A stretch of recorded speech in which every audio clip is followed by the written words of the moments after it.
Question 32. A device X is connected across an AC source of voltage V equals to V naught sin omega t. The current through X is given as I equals to I naught sin omega t plus pi by 2. Identify the device X and write the expression for it. पहला part देखें, V दे रखा है V naught sin omega t और I दे रखा है I naught sin omega t plus pi by 2. हम ये देख सकते हैं that current leads V by pi by 2, hence it is a capacitor. Capacitor में होता है ना ऐसा कि करंट लीड करे, it's a capacitor. B part, draw the graph showing variation of voltage and current with time over one cycle of AC. पहले we बना लो, वन साइकिल बन गई वी. अब आई पाई बाय 2 आगे है तो दिखता पीछे है, बनेगा यहां से. ठीक है, फ्रीक्वेंसी सेम है तो उसका उतने टाइम में ही क्रेस्ट और ट्रफ होना चाहिए. ये लीजिए, तो ये दिखाएगा करंट, ये दिखाएगा वोल्टेज. ध्यान रखना जो दिखता आगे है वो होता पीछे है. तो आपको आगे दिख रहा है पर एक्चुअली में जो पीछे बनाया वो एक्चुअली आगे है. तो ये बना दिया डायग्राम हमने, diagram. Now the C part, how does the reactance of the device X vary with frequency of the AC, show this variation graphically. हमको पता लग गया कैपेसिटर है तो कैपेसिटर का एक्स सी होता है 1 by omega C. That means reactance is inversely proportional to frequency. तो जो ग्राफ बनेगा वो रेक्टेंगुलर हाइपरबोला बनेगा फ्रीक्वेंसी के साथ, ऐसा. लास्ट पार्ट है इसका, draw the phasor diagram for the device X. Capacitor है ये, तो हम बना सकते हैं phasor diagram. So we have V, this is V, and at some omega t angle, this is shown by V, and जो करंट है वो 90 डिग्री आगे दिख रहा है हमें, तो ये थोड़ा आगे बनेगा. This will show 90 degree ahead. So this is current.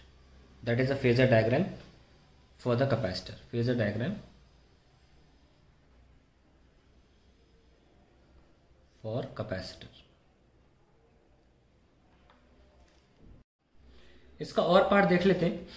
Derive an expression for the average power consumed in an LCR circuit connected to AC source for which the phase difference between voltage and current in the circuit is 5. तो पहले हम define इसको power को define कर देते हैं.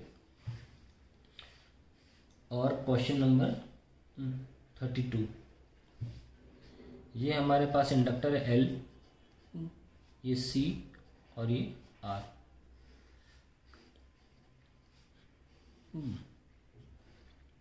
और ये सोर्स है.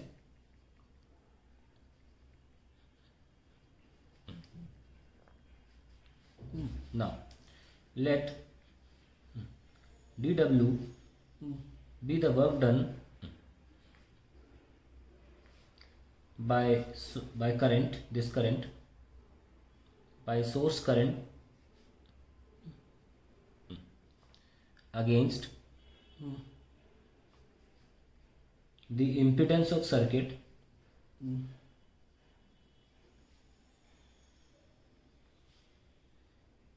in growing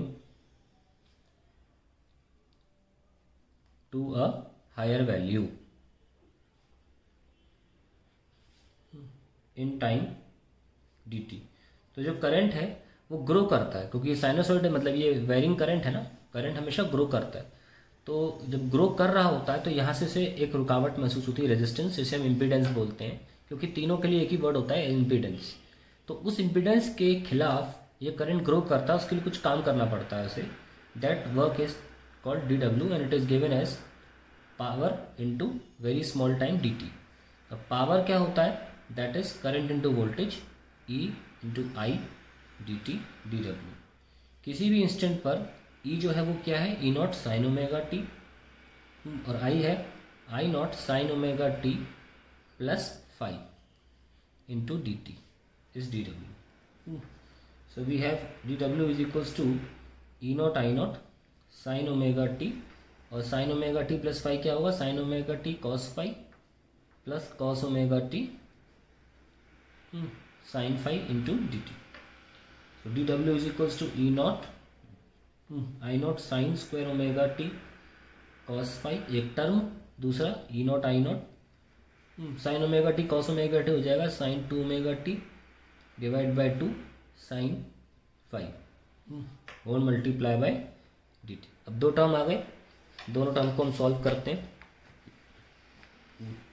D W equals to E naught I naught sine square omega t cos 5 d t plus E naught I naught by 2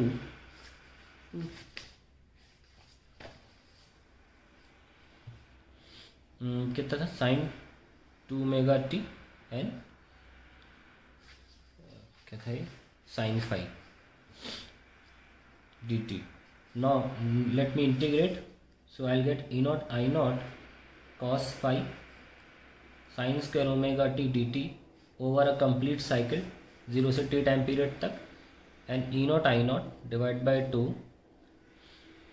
sine 5 sine 2 omega t d t over a complete cycle t. So work आ जाएगा e naught I naught cos 5 sine square omega t over a time T actually t by 2 आ जाता है। आप इसे directly भी लिख सकते हैं, ज़रूरी नहीं है सॉल्व करने की। और sine 2 omega t over a time interval 0 से 2 this comes out to be 0, तो no need to write it. So when I do work upon time, what do I get average power and I get E naught by √2 को √2 into √2 लिख रहा हूँ मैं into √2 cos 5।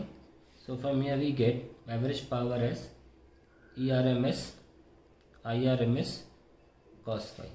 That is the expression for average power. Now let's see second part. हमसे derive expression for average power consumed in LC circuit पूछा गया था, हमने मार्क कर दिया और 5 फेज डिफरेंस मांगा गया था। Now define the quality factor in the AC circuit. Why should the quality factor have high value in receiving circuits.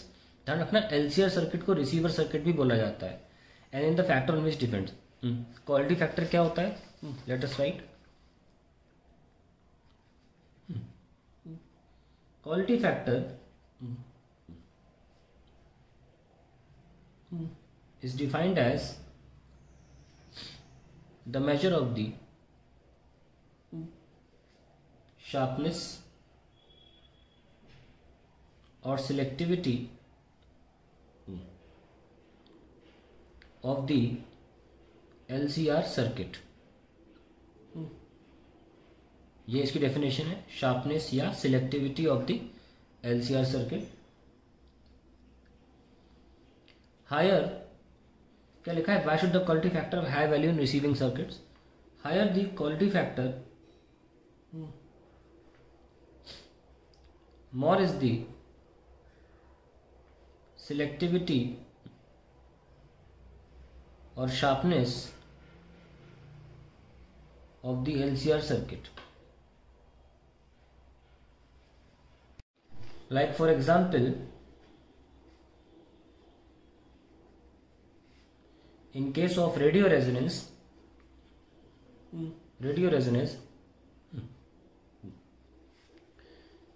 we see that in tuning a radio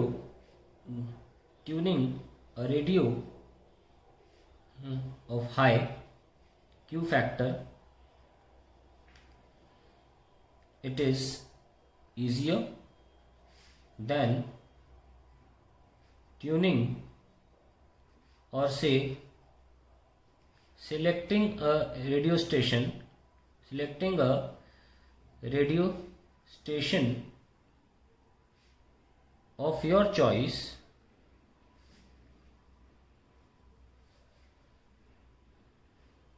in case of Q factor being less। तो ये आप चाहे तो AC EMI के video में जाकर please check जरूर देखें।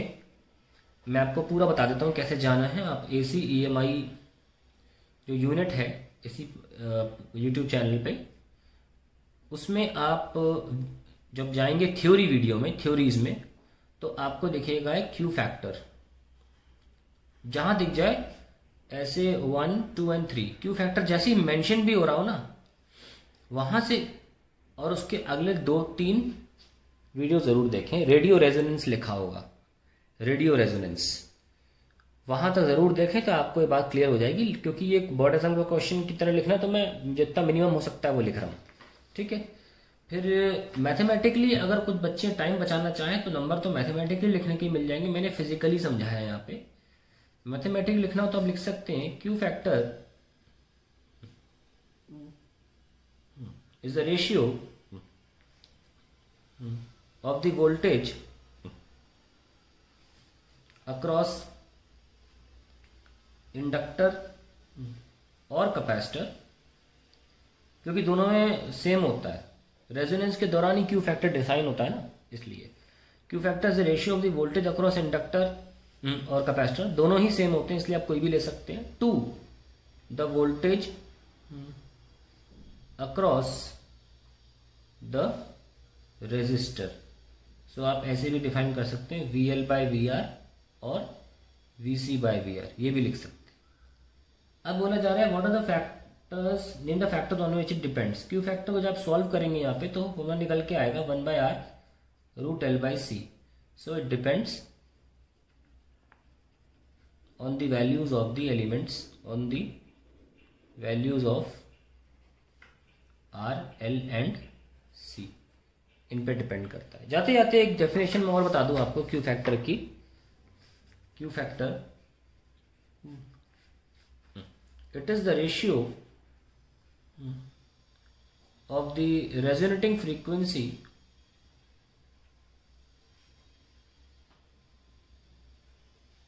To the bandwidth of the LCR circuit, bandwidth of the LCR circuit, ठीक है। तो ये ग्राफ बनाया जाता है ना जब करंट वर्सेस फ्रीक्वेंसी का बनाते हैं, या करंट एम्पलीट्यूड का बना लो, ये मैक्सिमम करंट होता है I0 मैक्स। तो करंट के जब 1/√2 करंट होता है मैक्स का, दैट मीन्स दिस I0, ये होगा I0 मैक्स बाय √2। इस करंट की वैल्यू पर यहाँ पे कुछ फ्रीक्वेंसीज होती हैं ω1 एंड ω2, तो इस डिफरेंस को हम बैंडविड्थ बोलते हैं। 2Δω से दिखाते भी हैं। So what I am trying to say is resonating frequency which is this middle one, जहाँ पर मैक्सिमम करंट मिल रहा है to the total bandwidth. This is also the formula for Q factor.